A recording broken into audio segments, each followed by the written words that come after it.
Bruce and Silas, Vice Cops. This episode, The Witness. Please, you've got to testify against the Orzhov. You're our key witness, Eternal Witness. I owe the Orzhov too much money. If I speak out, I'll be in debt to the Deathless forever. You just need Upstart, the fast and easy way to pay off your debt with a personal loan, and all online. Upstart can set you up with a fixed monthly payment at a more reasonable rate to help you consolidate and pay off high-interest debt. Just go to upstart.com/command to get started. That could work. Upstart.com/command, here I come. To be continued.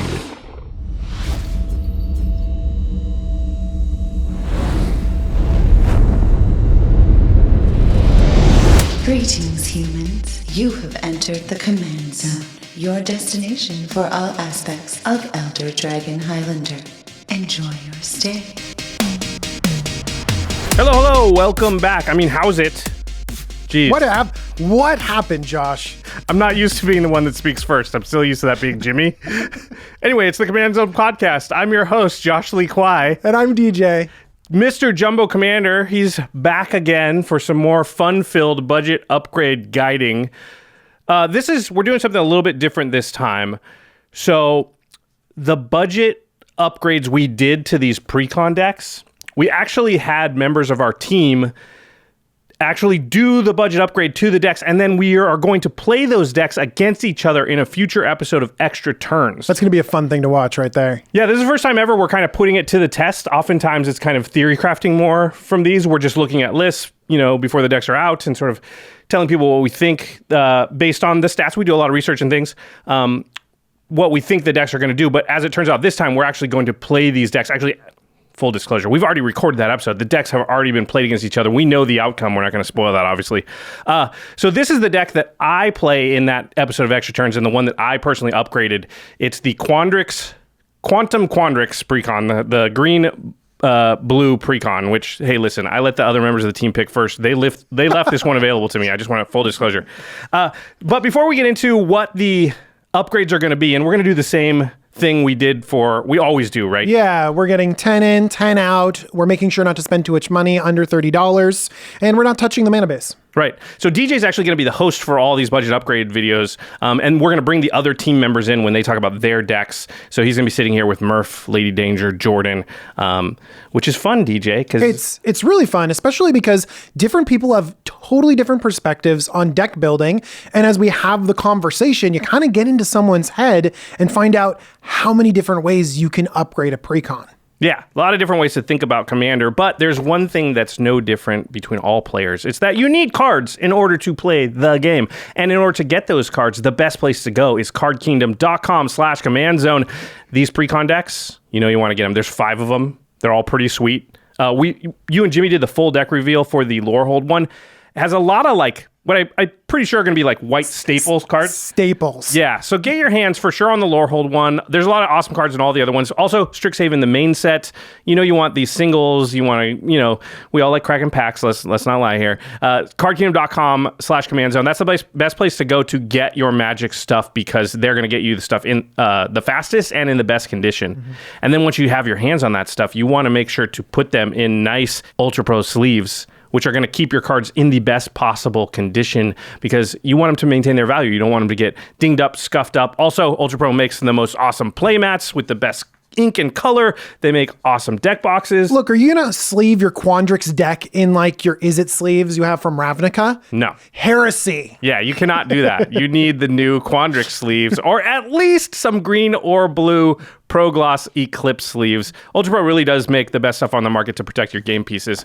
And then the final way to support all of our content is directly if you go to patreon.com/commandzone. All kinds of cool perks, one of which is you get to watch game nights and Extra Turns earlier than the general public. Yes, the Extra Turns where we're going to be playing these upgraded decks. You'll get to see it before everybody else know the outcome. Also, you won't spoil it for anyone, even though you know it ahead of time because you're a nice person, right?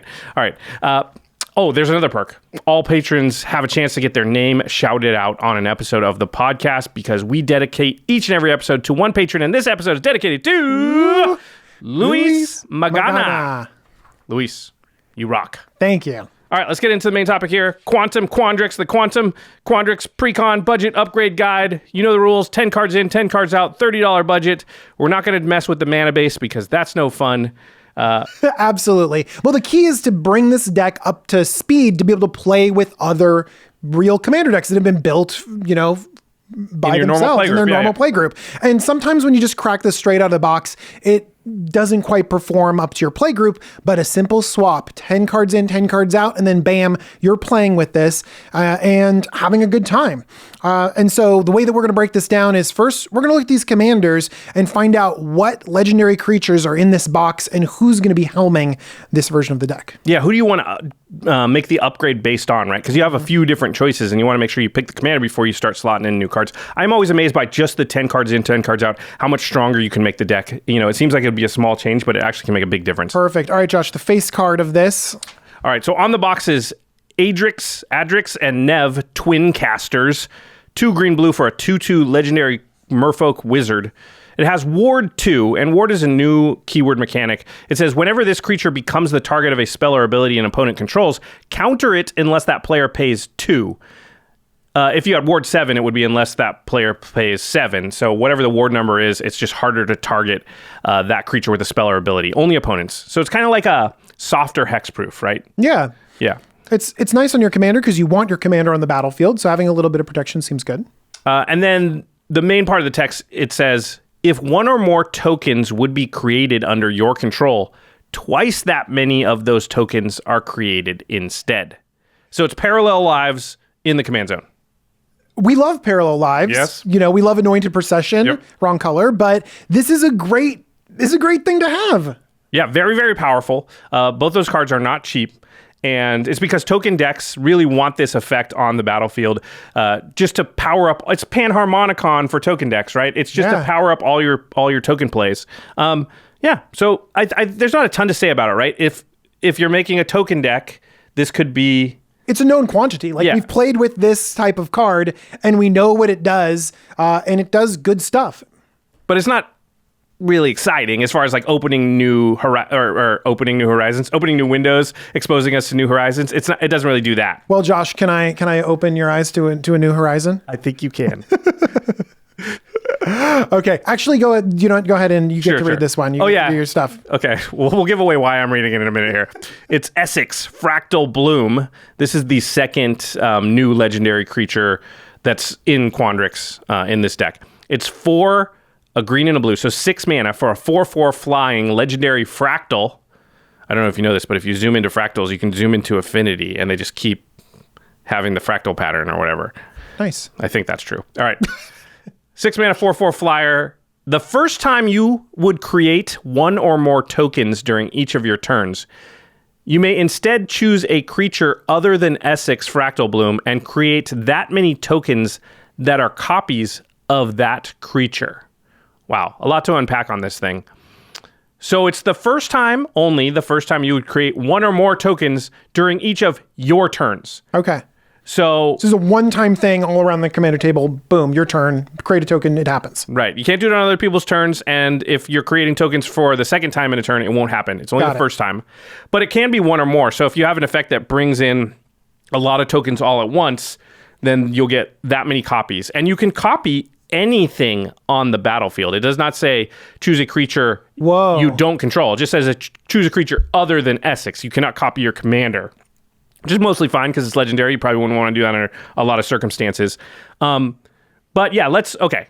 So that sounds awesome. It's a lot like Mystic Reflection in some ways. Mystic Reflection was a really fun card to play with. So the obvious thought that comes in your head is something like Avenger of Zendikar because it comes in, it's going to create, say you have 7 lands, 7 tokens all at once, and you say, okay, well, I don't want those to be plant tokens. I'd rather they were Avenger of Zendikar tokens because that's on the battlefield now at ETB to make the trigger. And now you get 7 Avenger of Zendikar tokens, and they each create 7 plants, so you'd get 49 plant tokens. Now, the plants coming in off the second round of Avenger of Zendikars are not the first time you're creating tokens that turn, so it won't keep going over and over and go infinite. Yeah, because it actually wouldn't be great if you go infinite because then it would just be a draw. It'd be a draw, yeah. Unless you have some way to break interrupt it. Yeah.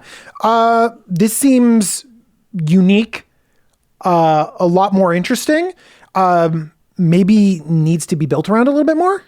Yeah, I mean, we're going to have to look at what the deck does to figure out if it's usable, but to me, definitely more interesting for sure. I mean, the first one, if it's just like you make a token, it makes it better. You know, it feels like there's tons of stuff that can make tokens. You know, any token creator, hey, double it up. You know what I mean? Right. This one, it feels like you need a target on the battlefield. Then you need to be able to make tokens. You really want to be able to make more than one token at once. Yeah. Yeah. So there's a lot more going on, but it is more hoops to jump through. Okay, there's one more legendary Simic creature in this pre-constructed deck. This is actually from the Strixhaven main set, and they've brought it over. It's ZIMONE Quandrix Prodigy. Green and a blue for a 1/2 legendary creature human wizard. You can pay 1 and tap it. You may put a land card from your hand onto the battlefield tapped. 4 tap, draw a card. If you control 8 or more lands, draw 2 cards instead. Okay, so let me get this straight. It's a Quandrix, the Quandrix commander, and what it does is ramps you and draws you cards. That is correct. So unique. I mean, it's probably good, but also a little boring. I mean, here's the thing. It's a blue and a green. Like, don't we just like, I love things that cost 2 mana, but like my mind goes to Thrasios. Well, it's definitely not as good as Thrasios. Which just kind of does it a little bit better. But Thrasios is also like one of the most broken commanders ever. Right. Yeah. So I don't know if that bar is something we want to be clearing. Uncommon from the main set. It's like, well, it's no Thrasios, guys.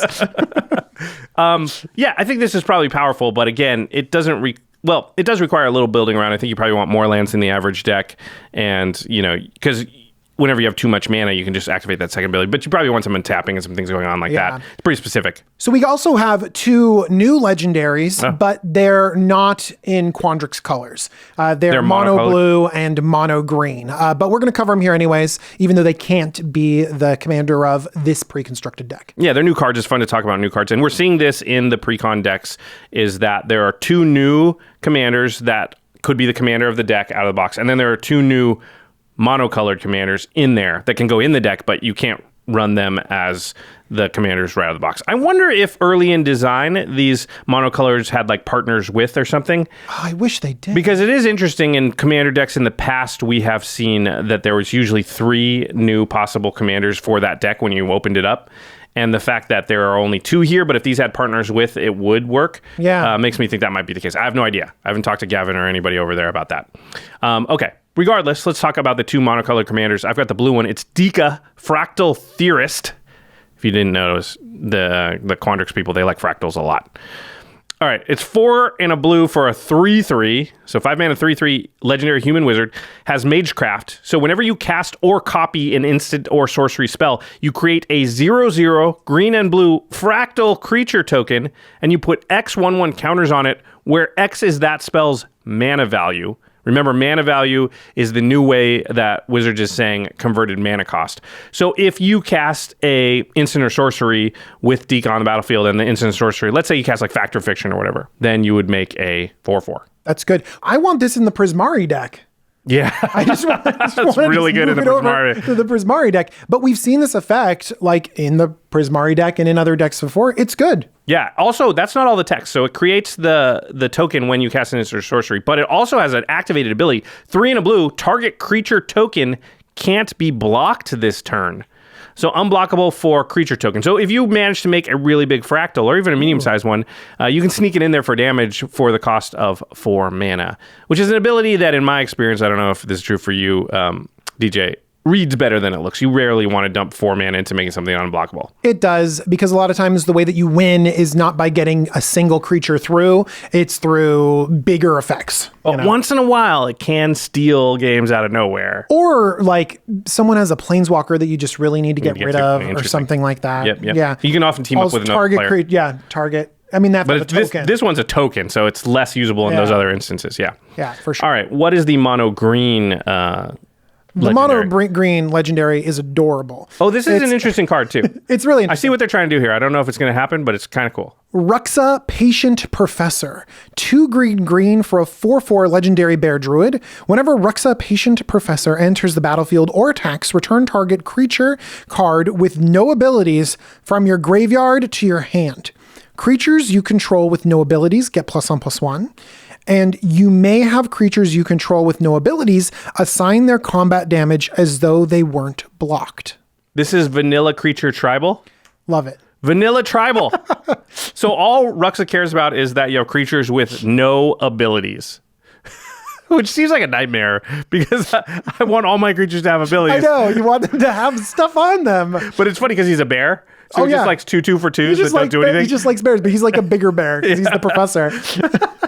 He has so many abilities on him, though. I find it hard to believe that this deck is going to really care about Ruxa much. This seems like a plant for like a possible kind of deck that maybe some people will want to build. The reason why they can kind of include it in a little bit in this deck is because tokens generally have no abilities. Fractals have no abilities. They just have +1/+1 counters on them. Right. And so the idea of being able to attack with your tokens and have them deal ultimate damage, like damage straight through, is something. But again, there's that. It does pump them all, but the recursion thing doesn't work for tokens. Yeah, so you're probably not getting the recursion part, but the other two parts probably enough synergy that this card is like fine. Yeah. In this deck, but probably a fun deck to build around. Maybe, I don't know. All your creatures won't have abilities, so definitely interesting. Yeah, yeah, it's cool. I like the design. All right, let's go into the next section, one of our favorites, which is stats. All right, let's go to our pillars of the format. That's ramp, card draw, board wipes, and targeted removal. I'm looking at this, and it looks pretty good so far. Ramp, we have 13 ramp cards in this deck. And a lot of these are just really good sources of ramp. We have the arcane signets that we're seeing in a lot of different decks, so that artifact ramp is there. But they've also included just classic rampant growth. Which they haven't in the past for these cards. It's one of the most played cards in the format, but often the precons didn't come with it for some reason. And so, yeah, it's definitely in this deck, which is great. Yeah, so I'm really excited about the ramp package that they have. Card draw, they have 10 sources of card draw, which is very solid. Really good.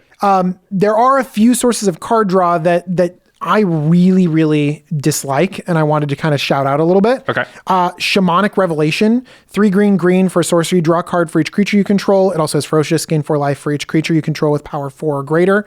And then also Golden Ratio, 1 green, draw a card for each different power among creatures you control. These are cards that draw you cards when you already have a board presence, when you're already like ahead. And so I know that this is a creature token deck, and so you can go wide and then draw a crazy amount. It's a very commander thing to draw a crazy amount of cards, but I really like my card draw to just be a little bit more reliable. In specifically a token deck too, I don't like card draw necessarily that's going to 100% rely on me having a board state, because usually if I do have one, I'm doing fine as a token deck. And when I need to recover is when somebody's board wiped and I don't have anything out there. So it doesn't help you recover. It also doesn't really help you develop. Like a lot of times you use your card draw spell to be like, okay, I need to fix my mana, or I need to like get going in the beginning parts. And this only puts you more ahead. Yeah. I think Golden Ratio is a little bit better because you don't need to get a ton of cards. If you get 2, you're okay with it, right? You want to have 3, but it's 3 mana sorcery. If it's Divination, it's like at least fine. Yeah. Yeah. And if you ever get 3, and with your commander and one other creature, that's not a lot to ask for. So yeah, Shamanic Revelation, I've never really liked. If it was an instant, that'd be a little bit different. Let's look at board wipes in the deck. Well, let's pause really quick. 13 ramp, 10 card draw, though. Even if a little bit of the card draw is a little touchy. Yeah, that's a good ratio. It's like thumbs up. Yeah, that means I think the deck is going to play pretty well and not feel super slow or just sit there with no gas. So that's good. Board wipes. There's not a lot, and you put weak and conditional, so that maybe it's not high quality, but there are 3 board wipes in the deck. Yeah. Again, if you're playing a strategy that wants to commit to the board, maybe you don't want as many board wipes. But I think that you do want some way to control a board in a game of Commander. And these are just a little bit, difficult to pull off. Like Curse of the Swine. Is that really a board wipe? Sorta. We're stretching here. I mean, Azuri's Predation's in here. And that is definitely a board wipe. Yeah. For each creature your opponents control, create a 4/4 green beast, and then each of those beasts fights a different one of those creatures. So it's like a 4 mana board wipe. But it does synergize really well, that one specifically, with all the with both of your commanders, because you'd make twice as many beasts if it's one, or all those beasts would come in as copies of something that's already in the battlefield, which is another one. So that one I understand. Curse of the Swine technically does make tokens, but you would have to exile your own stuff, which you wouldn't want to do normally with Curse of the Swine, so it's not as good. There's a weird board wipe called Oversimplify in here. It says it's 5 mana, 3 green, blue for a sorcery. Exile all creatures. Each player creates a 0/0 green and blue fractal creature token and puts a number of 1/1 counters on it equal to the total power of creatures they controlled that were exiled this way. So everybody gets one big creature if they had a lot of creatures on the battlefield, or I don't know. This one's a lot more think clunky. it's a fine board wipe. It's fine. You should have more creatures because you're the token deck. But if you're in that position where you have more creatures, then why are you board wiping? You're board wiping. Yeah. So I don't know. I like Azura's Predation. The other two they're going to do. Azura's some work, Predation is 8 mana though, which is a little bit, I don't know. Has me feeling anxious about my board wipe being so much mana. Yeah, it's true. But Azura's Predation is the type of card that like sometimes it just wins you the game because not only does it kill everything, it also gives you the things that will then kill them, which a lot of board wipes just stall out the game rather than get you into a winning position. So I kind of like that. With 15 mana, you can have your commander out and then play Azura's Predation and then make all of Sure, in the same turn, but I don't think it's asking that much for a green-blue deck to play a 6-drop on turn 5 and then an 8-drop on turn 6. No, totally. Yeah. I think it's great. Okay, let's talk about the other stats of the deck that are going to help us decide which commander we should run. We also got 7 sources of targeted removal. Sorry, targeted removal. 7. Targeted removal. 7. That's great. I think... Yeah, I'm really impressed with the stats of this deck. And like you said, it's not necessarily like what in most of our decks would be like. It's not all reality shift and like the highest of the high end, most efficient removal. But still, there's enough interaction there that I feel like the deck can hang. In precons in the past, often there's like 3 target removal. It's like I can't stop anything my opponents are going to do.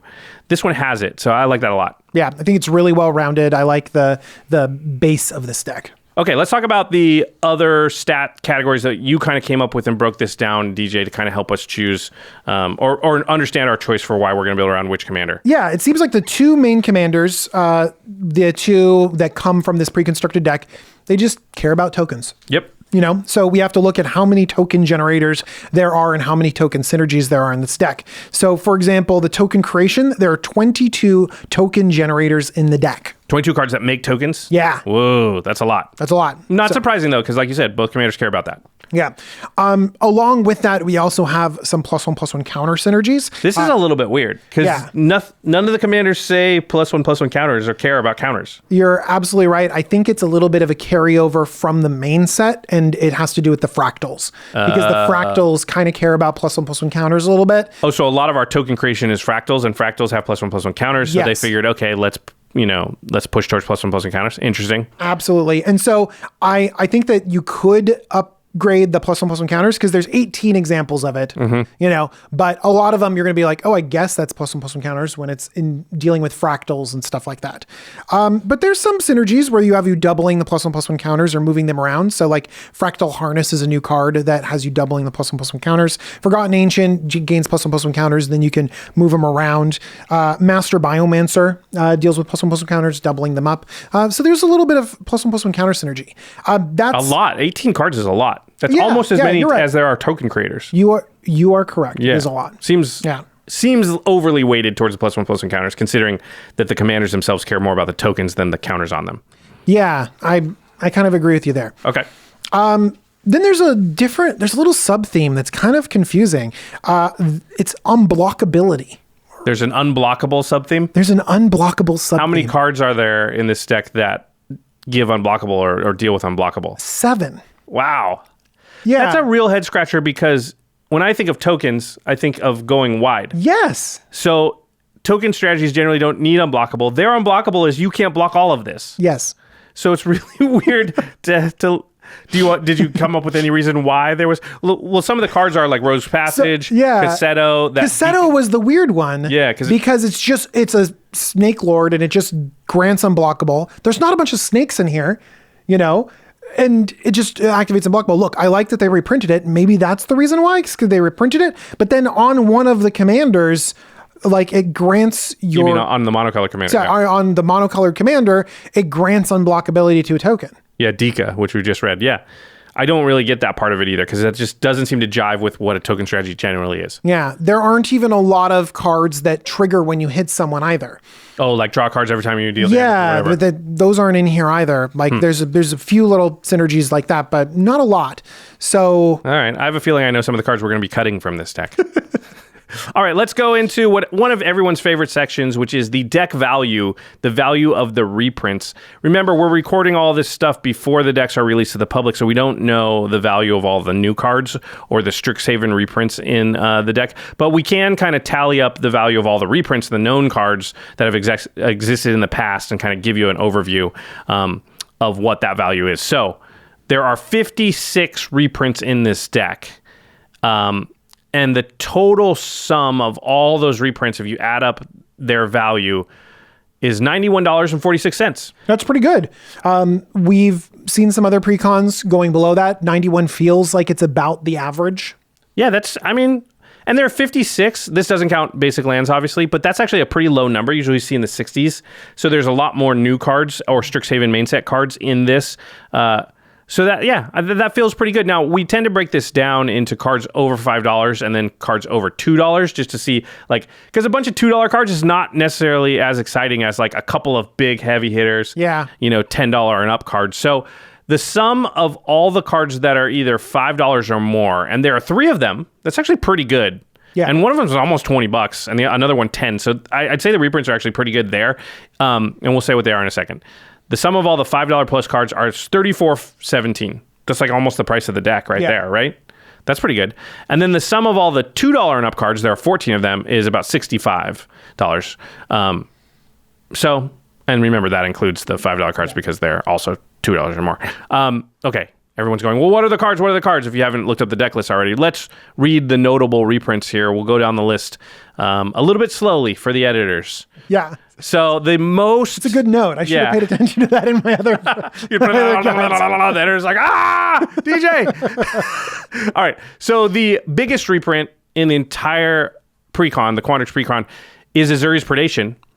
It is about $19. Which was blowing my mind that it was $19. So glad it got a reprint here. It's really one of the only green board wipes that deals with creatures. So it is a card that I find myself putting in decks decently often, especially if they have a token theme. So, and it's only been printed the one time before this. So it's good to get a reprint, I think, get some more copies out there into the wild. So yeah, there's $20 right there, almost. Right of Replication, this is just, a staple type card. Yeah, one of the most played blue cards in the format. It's creeping up to about $10. So that gets a reprint. Mana Gorger Hydra. DJ, your favorite card. George! Love it. I really like Mana Gorger Hydra. I thought you didn't like it. No, I thought do you like really it. wanted to get it off the battlefield. Above, yes. a pair... what was it? What was the... It's that old Game Nights episode where you killed that instead of the thing Jimmy could cheat out whatever with. Hang on. It wasn't about the Hydra. It was about the person swinging the Hydra at me. How dare you, Vinny? But Mana Gorger Hydra was above $5, about $5.25 or so, $5.20. So that's 3 decent reprints there. I'd say Azuri's Predation, Right of Replication, definitely very solid reprints there. Sure. So happy to see those. And then let's talk about cards that are $2 and over. This is a card that Jimmy and I have talked about recently as a card we're just playing more and more often. This card's really, really good. And you might say, well, it's a lot like Shamanic Revelation, but it's not. It's not. It's Return of the Wild Speaker, coming in at around $3.50. And it's a relatively recent card. It's not 7-10 years old or whatever. It was in the modern era where they printed a lot of cards. So for Throne of Eldraine? Yeah, so for it to be that high of a price as a rare from a standard set fairly recently tells you how good it is, and I think a lot of people are putting in a lot of decks. It's 4 and a green for an instant, and you can choose one of these. Either draw cards equal to the greatest power among non-human creatures you control, or non-human creatures you control get +3/+3 until end of turn. The fact that it's an instant and it has those 2 modes that are so useful in different parts, in different stages of the game, makes it really, really good. If you need the card draw and you only really need 1 creature out to get, 3, 4, sometimes obviously 5, 6, 7 cards. If you need the cards, you do that. But if you have a big board, then you're like, okay, well, now I use this card to just win the game. It's great. Yep. Yeah. Love the card. Master Biomancer coming in at $3.50. We talked about those +1/+1 counter synergies. There's a lot of +1/+1 counter decks out there, and so a lot of them will run Master Biomancer. Yep. Rapid Hybridization, just a really efficient removal spell, coming in at $3.50. That's a staple card right there, too. Really is a staple Pongify, card. Reality Shift. Yeah, for sure. Incubation Druid is coming in at $3. Mana Ramp +1/+1 counters. I know, and again, another pretty recent card. Soul Ring, a classic, just under $3. Idol of Oblivion, $2.50. I'm not sure why that one's $2.50, but there it is. I think that in some decks, it's basically draw card every turn because you're always creating those tokens. Okay. Josh. Oh, okay. Reform, $2.50. That one I'm a little bit Why is that one It's a expensive? fun card, though. It is- dies, it comes back, it dies again, comes back bigger over and over. Yeah. We mentioned Casado, Orochi Archmage, coming in at Wait, hold on. 250. It's Cassetto. Prof just rolled over in his grave. Yes, I know he's still alive. It's a joke, everybody. Okay. Then we have Arcane Signet. Again, so glad it's in all of these decks. Yep. $2.50. Forgotten Ancient, just under $2.50. And Beast Within, just over $2. Yeah, these are all solid. A lot of cards that I do play, and I'm sure you do too. So Yeah, like the Mana Rocks are great. The Beast Within, the Rapid Hybridization, that removal is, solid, used in tons of different decks. I think this is a level of reprint we can be fairly happy with in the Commander product, right? About $90 worth of stuff, a lot of new stuff in there too. Don't forget, we just don't know the value of that. A couple higher end cards, a $10 card on almost $20 card. If they did this every time, I think people would be mostly happy with the reprints. I think so too. Yeah. All right.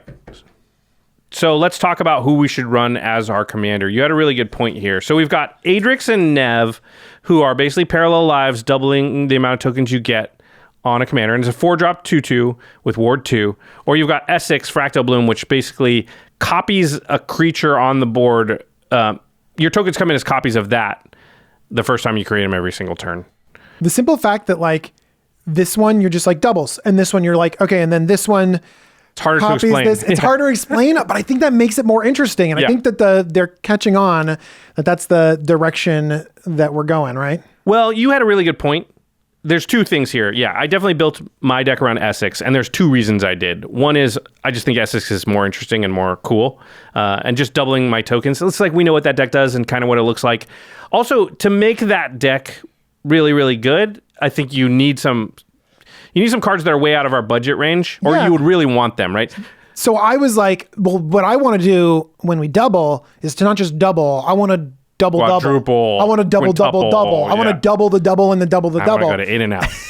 We're not sponsored by In-N-Out. Why not, Josh? Get on that. Jeez, I already gained enough weight during the pandemic, DJ. I know.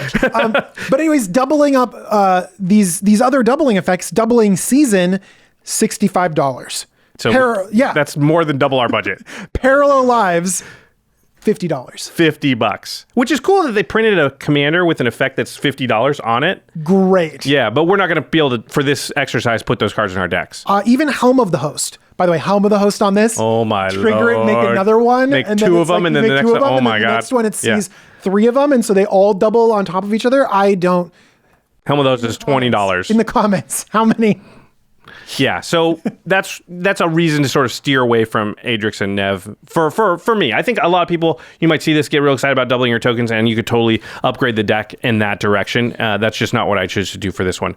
ZIMONE, I think, is just way more, again, just another deck we've seen a lot of. You're going to want a lot of card draw, a lot of lands in that deck, probably a landfall deck. So I decided to build around ESIX just because it has a unique effect that we haven't really seen in the command zone before. Good call. Good call. So let's talk about the best cards in the deck.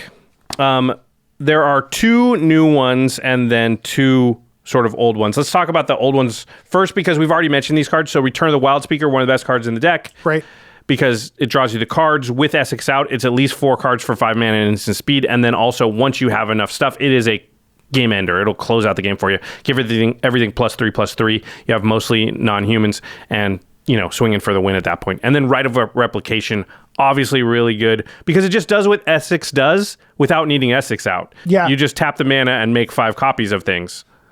So that seems good. Of a thing, sorry. Yeah, I've never seen anybody cast Right of Replication for not the kicked cost, by the way. Have you? I've done it before.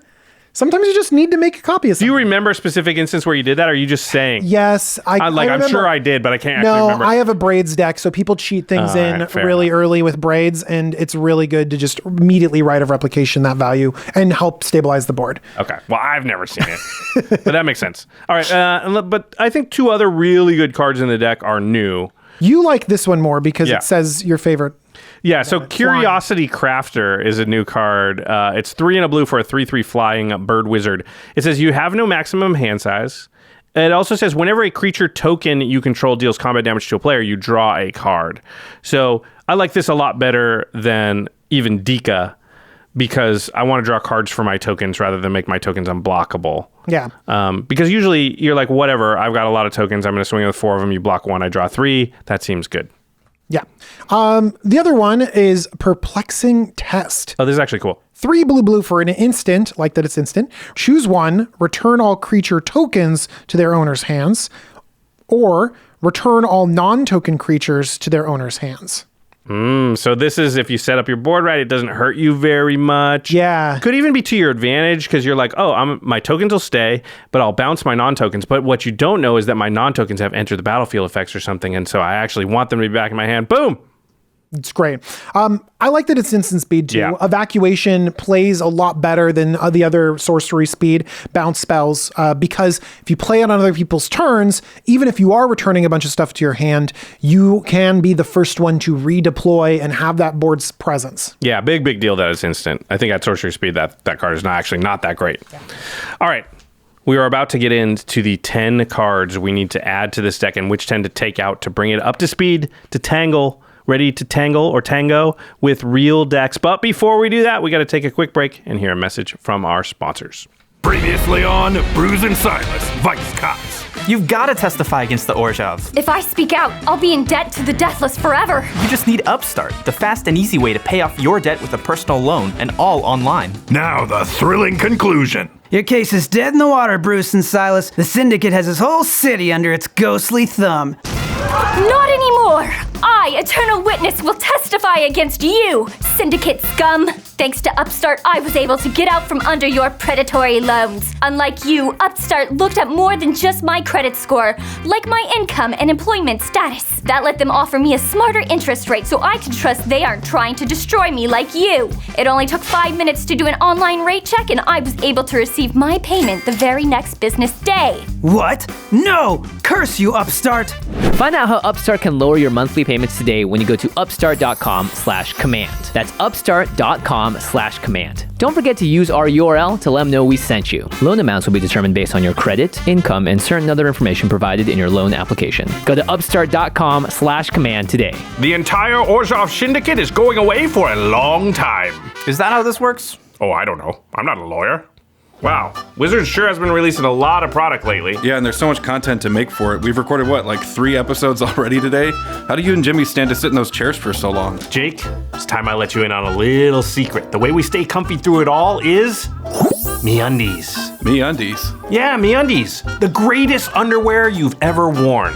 You know how people rush home to change into something more comfortable? Well, I'm wearing something more comfortable right now. MeUndies. It's like they pulled the very clouds from the sky and spun them into undies, socks, and loungewear. They've got endless styles and every size. Seriously, with their sustainable soft micromodal and new ultralight breathe fabrics, I'm so comfy, I could sit here all day. Dang, now I wish I had MeUndies. Well, have I got good news for you. Right now, MeUndies has a great deal for fans of the Command Zone. First-time purchasers get 15% off and free shipping on their first order. Just go to MeUndies.com/command. Again, MeUndies.com/command for 15% off your first order and free shipping. Well, I'm glad you're feeling good, because we got 2 more episodes to shoot. Camera's rolling. All right, Panda Prince, don't fail me now. How's it? Welcome to the Command Zone. You've probably heard my colleagues here at Strixhaven say that I'm crazy. They call me a conspiracy theorist, but I see the secrets hidden among the lies. Like, did you know there are 5 colors of magic in Commander? It's true. White is real. See, I notice when things don't add up. So when I heard that Mint Mobile was offering premium wireless service at only $15 a month, I had to find out the truth. No way could they afford to provide unlimited text and high-speed data that cheaply. There had to be a catch. But then all the pieces began to fall into place. You see, Mint Mobile sells their wireless service only online, eliminating overhead from retail stores and passing those savings on to customers. It's genius! Now I've been using Mint Mobile for months, and I pay so much less than I used to. They even offered to let me keep my old phone number, but of course I chose not to. Changing numbers is good so the deep state can't track me. To get your new wireless plan for just $15 a month and get the plan shipped to your door for free, go to mintmobile.com/command. That's mintmobile.com/command. Cut your wireless bill to $15 a month at mintmobile.com/command. Now I can focus on my other theory. I believe that our beloved Professor Onyx is none other than the planeswalker Nitha Ravane. See, I always uncover the truth. All right. We are back. We're discussing the Quantum Quandrix Precon Commander deck from Strixhaven. We're getting into the fun part here. This is the cards that we think we should add to this deck for $30 or less. All right, Josh, to get it up to speed. You picked these upgrades. Remember, we're building around ESIX. We're building around ESIX. You picked 10 cards, okay? All of these, total budget under $30. Yep. Why don't you walk us through the first category, which is you wanted some higher impact token creators. Yeah, I just wanted some quote-unquote better token creators. There are a lot of token creators in the deck, but you'll notice many of them only make one token and are hard to repeat. I wanted ways that we're either going to create a lot of tokens all at once or be able to pretty easily continuously make tokens every turn. And so I chose Avenger of Zendikar. You even used that in your example as a good one. It's a $7 card. It's, I think, the most expensive card that I added, but very worth it because all by itself with the ESIX out, it's nuts. You play it, if you have 6 lands even, you've ramped a little with Mana Rocks or something, make 6 plants, but say, no, I'm going to have 6 Avengers of Zendikars, and then you get 30 plants. So you have 6 Avengers of Zendikars and 30 plants at the end of that. And one land drop makes them seven bigger because there's the original one. It's crazy. 6 bigger, because there's the original one plus the 5, or plus the 6, 7 bigger. Yeah, you're right. So it's crazy. Yeah, it's a crazy play to be able to do that, and I thought, well, that would be fun if I could pull it off. So I have to put that in the deck. And then there's a mini Avenger of Zendikar. And I was looking for a card. I'm like, what is a card that does what Avengers Zendikar does, but not for as much mana? And it doesn't have to create, have the ability to create 12 tokens all at once. Just even 3 or 4 is going to be really good, right? Because ESIX, if you make even 3 tokens at once and you make 3 copies of the best thing on the battlefield, it gets out of hand so quickly. So Deep Forest Hermit was the card I chose. It's 3 green for a 1/1. It has Vanishing 3, which means when it enters the battlefield, it has 3 time counters on it. And then at the beginning of your upkeep, you remove a time counter. And then when the last one is removed, you sacrifice it. So Deep Forest Hermit will only stick around for 3 turns. But here's the thing. You won't need it longer. Yeah. When it enters the battlefield, you make 4 1/1 squirrel creature tokens. And the squirrels get +1/+1 is an anthem effect on the Deep Forest Hermit. So if you do the Avenger of Zendikar thing, where you say, boom, Deep Forest Hermit comes in, 4 squirrels, I'm going to make those 4 Deep Forest Hermits, you get 16 squirrels, but they all get +5/+5. And you're like, whatever. It's all going away in 3 turns, but this game's going to be over next turn if you guys don't board wipe. So many squirrels. And this is only a 5 drop, right? Yeah, so I think it's in borderline better than Avenger of Zendikar in the deck just because it's a lot easier to get out and maybe even open some protection or, or interact and then do it. And then I also put in Tireless Tracker, which, if you'll notice, ESIX doesn't say whenever you create a creature token. Oh. It's whenever you can create 1 or more tokens during each of your turns. So a treasure token will count. And what I like about Tireless Tracker is that it fills a lot of categories. It makes clue tokens, which you can turn into card draw if you need that. But also once ESIX is out, you play a land and you go, boom, make a copy of maybe a Tireless Tracker or something else. You can copy your opponent's creatures. It just depends on what's out there. But you can do that every single turn. And if you go, I made a second Tireless Tracker now, and in the next land I play, I'm getting 2 clue tokens. And you don't have to invest mana. It just happens. Yeah. I like that a lot. Yeah, so those are sort of the more higher impact token creators that we added to the deck. So one thing that I wrote down here, because Tireless Tracker reminded me of that, is that there are some other sort of very free token creators out there. Colony Garden creates a 0. It's a land that creates a 0/1 plant. Yep. Just imagine if your land drop comes with an Avenger of Zendikar or something like that, or comes with a clone, card, basically. A clone. Yeah. It's crazy. Or Gingerbread Cabin. Yep. Triggers and you get a food, but that food token can be anything. Yeah. It's so great. And so as your brain starts working through, it's just like, oh my gosh, how many great ways are there to get tokens out there and what can I turn them into? I really like the lands that create tokens because if you play ESIX on turn 6 and then play one of those lands, it is often hard with 1 mana to create a token. It's not impossible, but it's usually on bad cards you don't want to play. But Colony Garden or something allows you to take advantage of having ESIX out the turn you play it. So even if they kill it, I did get some value. I copied something awesome. I got a little more plan going forward. So I like that a lot. You mentioned 1-drop getting a token. I'm liking Rapid Hybridization even more now that you said that. Yeah, because it's in the deck and you could just cash in one of your own creatures to then upgrade it to another crazy token. Yeah, it's something awesome. Yeah.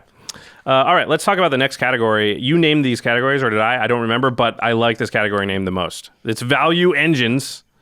All right, so yeah, what do you want to copy? And one thing about this is I want to be able to have cards that are just good on their own if ESIX isn't out. But if ESIX is out and I'm making copies of these things, it starts to go nuts. So classic MULLDRIFTER. That's a gimme, right? And how is MULLDRIFTER still good after all these years and still like one of my favorite cards of all time? It's just so simple. 4 and a blue for a 2/2 flyer, but you draw 2 cards when it ETBs, and it has Evoke for 2 and a blue, so you can sacrifice it immediately when it enters play for only 3 mana and still draw the 2 cards. So it's divination on its worst end. But then if you have ESIX out and you're able to just go boom, Deep Forest Hermit, maybe I don't see a board state where all the squirrels are going to live or whatever. Josh is going to pass up making 16 5/5 squirrels. 6/6 squirrels or 6/6 whatever. squirrels, yeah. To draw 8 cards. I definitely would. I still get MULLDRIFTERs. I'll hit them in flying in the air. Maybe that's not the right decision, but yeah. Eternal Witness, another staple card, but also so good if you're making copies, and just good on its own can buy you back your Deep Forest Hermit or something else. Yeah, it feels like it goes along with this engine thing, because an engine doesn't just like, one thing's removed and then it's gone. You can rebuy some of this stuff and keep it going. And there are ways in the deck to make tokens that are on instants and sorceries. So if you have an Eternal Witness out, you can be like, boom, buy back the instant or sorcery that makes the tokens, make the tokens, create copies of Eternal Witness, get the token maker back, and now I'm in a nice engine where I'm going to be able to do that every turn, right? Great. Archaeomancer's in there for almost the exact same reason, because it is a 1/2 for 4 mana that when it ETBs, you get an instant or sorcery back from your graveyard. And being able to make copies of Archaeomancer is super powerful, because, again, you get the token creator back and keep that engine going. And then the last value engine card I added was TEMUR SABERTOOTH, because I noticed that all these cards have ETB effects. Deep Forest Hermit, Avenger of Zendikar, Archaeomancer, Eternal Witness, MULLDRIFTER. There's a bunch in the deck, too, that the way they create their tokens is by ETB effects. And TEMUR SABERTOOTH has that 1 and a green ability. You may return another creature you control to its owner's hand. If you do, the Sabertooth gets indestructible, which you usually don't care about too much. So that ability to bounce things back to your hand and then replay them for more value also is good protection for your commander, because ESIX is 6 mana. And I really don't want it to die, because once it gets up to 8-10 mana, like, it's just really hard to cast. That's a good point. Yeah. So I really like TEMUR SABERTOOTH in the deck as a way to just sort of keep my value engines going and protect my stuff. Sounds great. So you also decided to take a look at the removal, kind of round it out a little bit, and make it work with the synergies of the deck. So there's 2 things I noticed, or it's really the same thing. I noticed something about this deck, and it's that there are very few artifacts out of the box in the deck. I think there were less than 6. So I thought, well, if I don't have any artifacts in my deck, and I'm not adding any artifacts to my deck, then I probably want to just be able to, with impunity, blow up all the artifacts, because I don't care if my artifacts, I probably won't have any. This has nothing to do with the Lorehold pre-constructed deck being at the table with you, Josh. I didn't actually think about that, and I didn't, honestly, I'll be really honest, I didn't know what the Lorehold Precon deck did when I built this deck. Like, everyone picks their decks, and I literally just looked at mine, built it, and then went about my business. I mean, I think it's safe to assume people are going to play early mana rocks and things like that. But I'm in green blue. I'm not going to do that. Like, and I looked at the deck. I have Arcane Signet, Soul Ring, and maybe a couple other things. There's barely any artifacts. So I was like, I should put in stuff that blows up all the artifacts, because I don't care. And so that's great. The first card in, and this is not a card we could have added to these decks just a few years ago because it was expensive, but it got in Commander Collection green, and it's brought the price down a lot. It's Bane of Progress.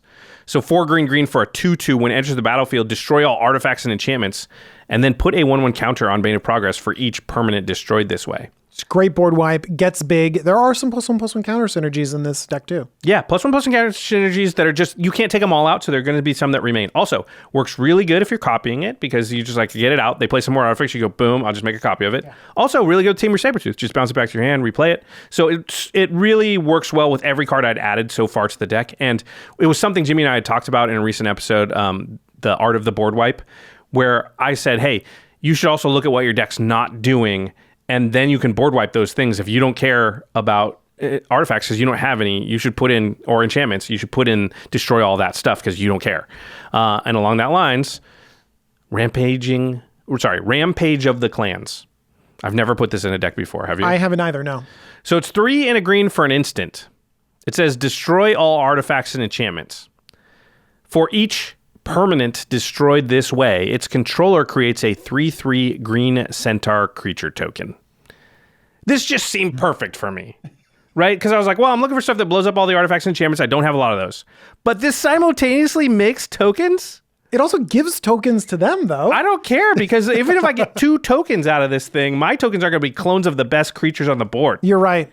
And theirs are going to be 3/3s. I don't care if they got a few 3/3s. Yeah, you're right. 3/3s when you're putting massive amounts of squirrels or plants clogging everything up. No, 3/3s are irrelevant. You're right. I mean, let's say I've got Archaeomancer or Eternal Witness or something out, right? I just get this right back, and it's like, what are they going to do? Well, sorry, you can't play enchantments or artifacts for the rest of the game. How about that?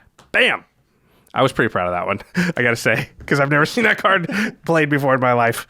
Also, I played the deck a few times, and I've never drawn that card, so I will be honest, I don't know how good it is, but I feel like it would be good. It reads good, right? It reads in this deck. It reads good in this deck, which is a great find, because that's what you look for. Yeah. You look for something that you don't see a lot of the times. People have to be like, what's that card? And you're like, oh, this is going to be great. You know, when it fits into a deck, it's a great find. And it's an instant. So you can mitigate a lot of the, hey, I gave you tokens by just doing it on your end step. Yeah. All right. And then this card, DJ.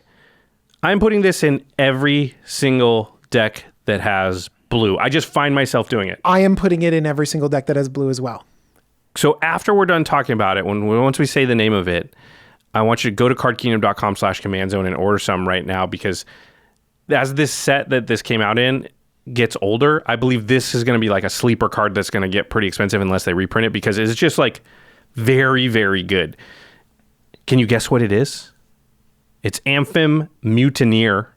3 and a blue for a 3/3 Salamander Pirate. When it ETBs, exile up to 1 target non-Salamander creature. That creature's controller gets a 4/3 blue Salamander Creature Warrior token. But it has Encore for 4 blue. So if it's in your graveyard, you can exile from your graveyard and make 3 copies of it, or 1 copy for each opponent. That dies at the end of turn and must attack, but still, and you can only do it as sorcery, but you make 3 tokens. By the way, they're AMPHIN Mutineer tokens, so it's very possible that that's just what you want. But also, if ESIX is out at that time, you can still make 3 copies of whatever the best thing is if you don't want to exile 3 things. Look, people play like Ravenous Chupacabra and other 4-mana kill-a-thing creatures. They're all over the place, Hostage Taker, things like that, okay? AMPHIN Mutineer, basically, I think that the fact that it exiles is so huge. So huge, because we know that there's removal everywhere, and so a lot of people play Indestructible or play ways around it. AMPHIN Mutineer comes down, is a relevant creature in its own right, and then that graveyard synergy, man. Just being able to, at the end of the game, it's not even at the end of the game, it's 6 mana, right? I think the Encore cost is like wrong. 6 mana, kill. Yeah, that's not right. It should have been like 8, right? Like, I think it was miscalibrated. 6 mana is not enough mana for exile 3 things. Like Luminous Primordial, yeah. The white Primordial is so much mana to do that same effect. Yeah. So AMPHIN Mutineer, and it's only $1.50 right now, so it didn't take much of our budget. I really, really like it. And again, if you have AMPHIN Mutineer out and you have ESIX out and you play something like, Tireless Tracker now, you're like, every time I play a land, I exile something, right? Oh, man, I like that. Yeah, so it's just like, it just works really, really well. Love that card. So our total upgrades were about $29, so I was right at the budget range, but we were still within it. And I'm really happy, again, having played this deck a number of times, not just the one on extra turns, which I won't spoil how that went, but I think the upgrades in this deck are pretty strong. The deck feels really good with these cards in it. But you can't just add 10 cards, because then you'll have 110 cards.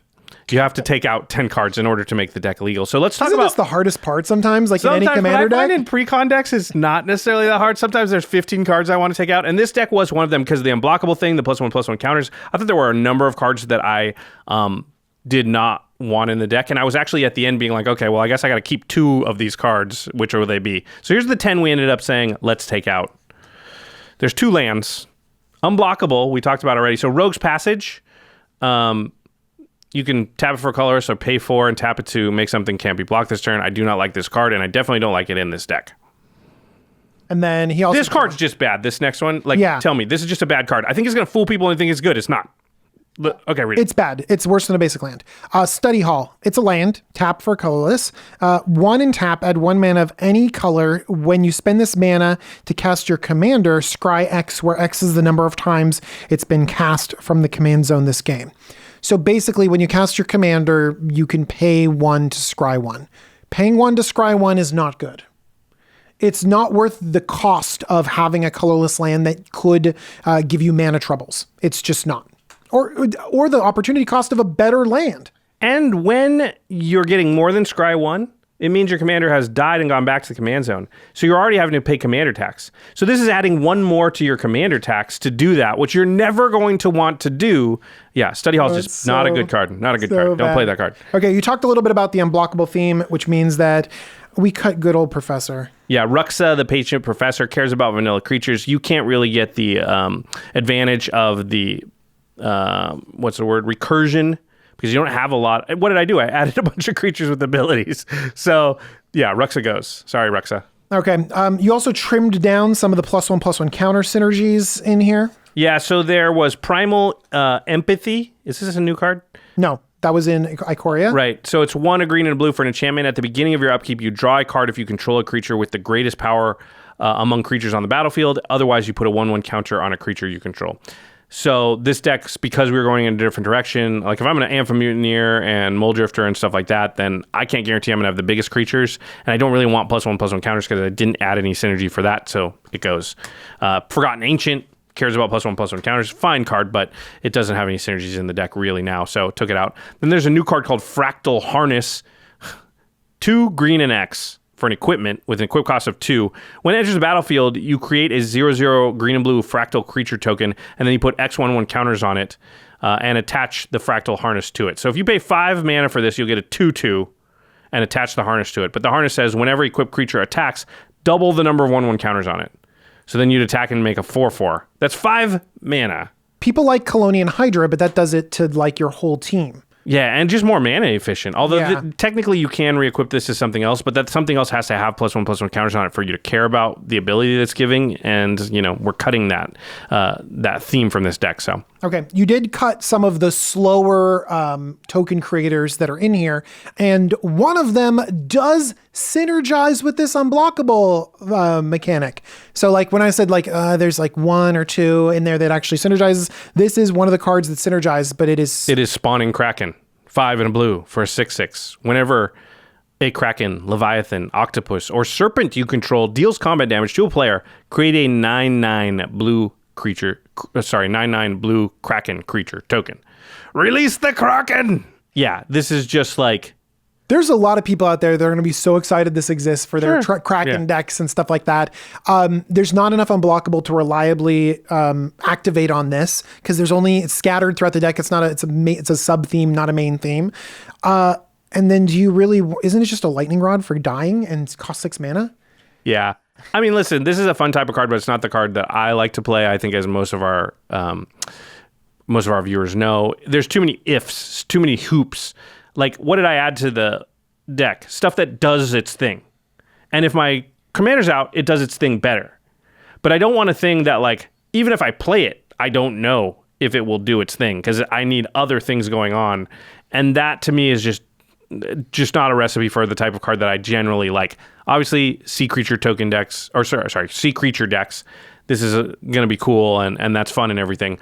But as far as, like, a deck that cares about, like, I need to make tokens and then have good targets to copy with my tokens, this has another hoop to jump through of being like, and also you have to deal combat damage to one of your opponents somehow. Also, you'd almost rather have a squirrel token than a 9/9 token because your plan is not to double them. Your plan is to make it into something relevant. Really good point. If you're playing the doublers one, maybe this gets a little better because 2 9/9s is better. You want something better than 9/9? Yeah, speaking of which, another card I'm cutting is Desolation Twin. It's 10 mana for a 10/10, but when you cast this spell, you create a 10/10 colorless Eldrazi creature token. 10 mana, just too much. And also, like you said, I'd rather just have something cheaper that creates generic tokens that are small, because the mana cost is going to be a lot less, and I will get ESIX to make them awesome. I don't need the card itself to make it into a 10/10. 2 more token creators, but they got some hoops. So Hornet Nest is an interesting one. 2 and a green for an insect. It's a 0/2 with defender, but it says whenever it is dealt damage, you create that many 1/1 green insect creature tokens with flying and death touch. Here's the problem. This is only good in a deck that has abilities to deal damage to the Hornet Nest yourself. Because trust me, when you have Hornet Nest, ain't nobody attacking you. They see it. I attack you with my Desolation. Yeah, exactly. They're not like, oh man, I got a 10/10. I guess I have to swing it into your Hornet Nest. No, they just swing at Jimmy or Megan or whatever. And this thing just sits there and doesn't do anything. You might say, well, like, that sounds cool. I'll just play this card and no one will attack me. But it literally, you could play a lot of cards that'll do that and give you some other kind of value and that are harder to kill. So then they just go, listen, I'll just get a plan ready for when I have removal and I'll go destroy that thing, attack you when you think you're safe. And the thing is, you want cards that make tokens reliably. This doesn't make tokens reliably. Not up to you. You know, and it doesn't make it on your turn. Yeah, it does make it on your turn. It could. If it's defending, they're attacking you, it won't even trigger us. Exactly. Yeah, because not your turn. All right, and the last card we're going to cut is Geometric Nexus. This is a new card. 2 mana for an artifact. Whenever a player casts an instant or sorcery spell, put a number of charge counters on Geometric Nexus equal to that spell's mana value. This is a player. So if DJ casts... I read that a little bit quickly. I didn't realize it was a player. Yeah. Let's see if it gets better in my mind. So if DJ casts Factor Fiction, then I'll put 4 counters on this thing. Factor Fiction's 4 mana, right? It is. I'm glad I'm not getting that wrong every time I've said it. Thanks for double checking. All right. Geometric Nexus, pay 6 and tap it, and you remove all charge counters from it. So you can't just remove part. And you create a 0/0 green and blue fractal creature token, and then you put X +1/+1 counters on it, where X is the number of charge counters removed this way. So you put it out there for 2 mana. They play Rampant Growth. Somebody plays a Cultivate. A few turns later, they play that Factor Fiction. You've got 9 counters on Geometric Nexus, and at some point, you can pay 6 mana, tap it, and make a 9/9. No, I don't want to. 6 mana. 6 mana. I can't have a 9/9. It would need to be a 20/20 or a 40/40 or something like that. And so it's another thing that kind of works with this unblockable theme a little bit, but you need to have so much stuff happen, and then you're investing all of this time and energy and mana into this big thing, and all it does is have keyword big. Yeah. And it's really 8 mana for the first token. Again, if you were doubling it, so you're playing what's the name? ADRIX and Nev, maybe it gets a little better. If you have Doubling Season, Parallel Lives, Anointed Procession in your deck. So you have the chance to pay 6 mana and get 3 12/12s or whatever. Okay. Yeah, that actually, because then it's not one creature that is just easily dealt with. Then you're going a little bit wider. You can get through chump blockers. Yeah. Yeah. And it's got instant speed, to activate and whatnot. So it can sort of come out of nowhere. So I think there are maybe some places where you could play this card, but considering the way we're pushing this deck, it just didn't fit. Yeah. All right. So those are the 10 cards we want to take out of the deck. Let's end this discussion by talking about how the deck plays. It's got a lot of ramp in it already, so you try and get ESIX onto the table as soon as possible. And then the good news is you don't have nothing to do in your early turns. Hopefully that's when you're playing your MULLDRIFTERs, your TIRELESS trackers. You're setting up your value stuff, and then you play ESIX, and then in the same turn you play ESIX or the turn after, you're really trying to have an explosive moment where you have something you've been sandbagging in your hand that's going to be able to make like 3+ tokens all at once. And then you get your 3, MULLDRIFTERs or your 3 or your 5 Deep Forest Hermits or whatever it is. You're setting up for that one big boom. And then, if you're lucky, you get to do that multiple times in a game. But just doing it once will often be like a pretty big body blow to the whole table. Yeah, because the way that you've built this deck is that you can have your commander interrupted, your whole game plan of making extra tokens interrupted, and you're still playing great creatures with enter to the battlefield effects that you often see across commander tables. Yeah, you play this stuff, and then you try and just hold everybody off again until you get the ESIX back out, and then you're going for another, okay, and now I play my Avengers or ZENDIKAR if I can tap with this thing, and boom, I got 100 power on the board in one spell.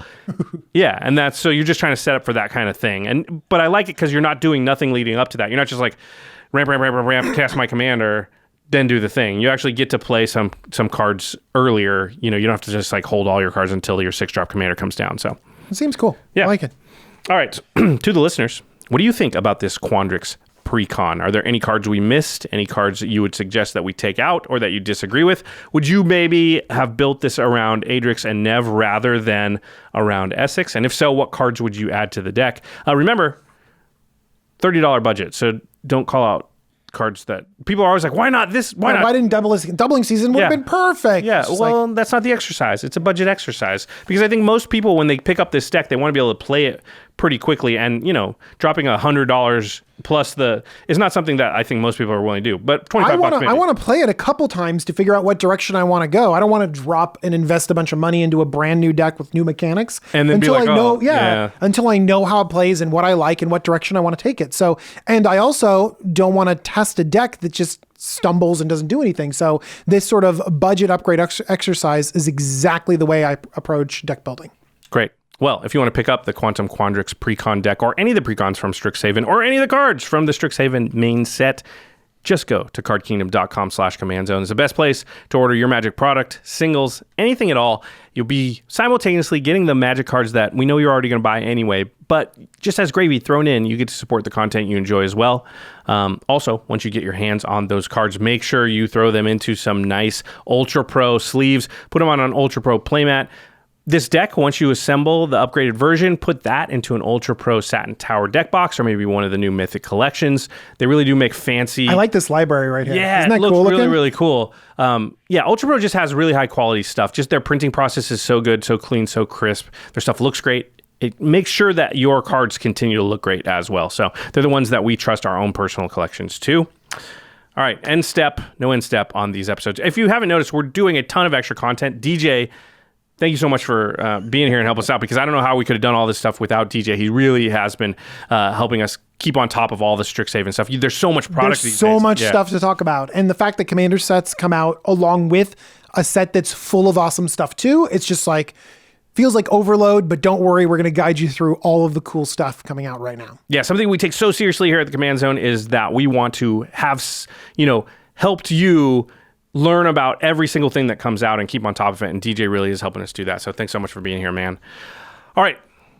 Big thanks to our editing, graphics, and logistics team, which is Manson Lung, Craig Blanchett, Ashlyn Rose, Lady Danger, Alfred Estaka, Josh Murphy, Jake Boss, Patrick Nan, Jordan Pridgeon, Arthur Meadowcroft, Sam Waldo, and Gaurav Galati. Gaurav, a new addition to the team. Very excited to have him here. If you see Gaurav on Twitter, and we're going to put his Twitter handle up on screen there, make sure to say welcome to the Commandcast team. All right, and big thanks to Jeffrey Palmer, who does a lot of the living card animations that begin every episode of the podcast and also often sit behind us here on set. That is the Search for Azcanta that Jeffrey did. You can find him on Twitter at LivingCardsMTG. Whew. All right. Well, another podcast down, DJ. Only about 20 more to go. I know. Just make sure to subscribe and hit the bell icon, because these are coming out fast. They're going to be in your queues on YouTube, your podcast queue all the time. So, yep. If you want to find about any of the decks, any of the cards in the set, anything at all, we will have a video covering it. Rest assured. All right, everybody. Until that next video. Bye-bye, everyone. Thanks for watching.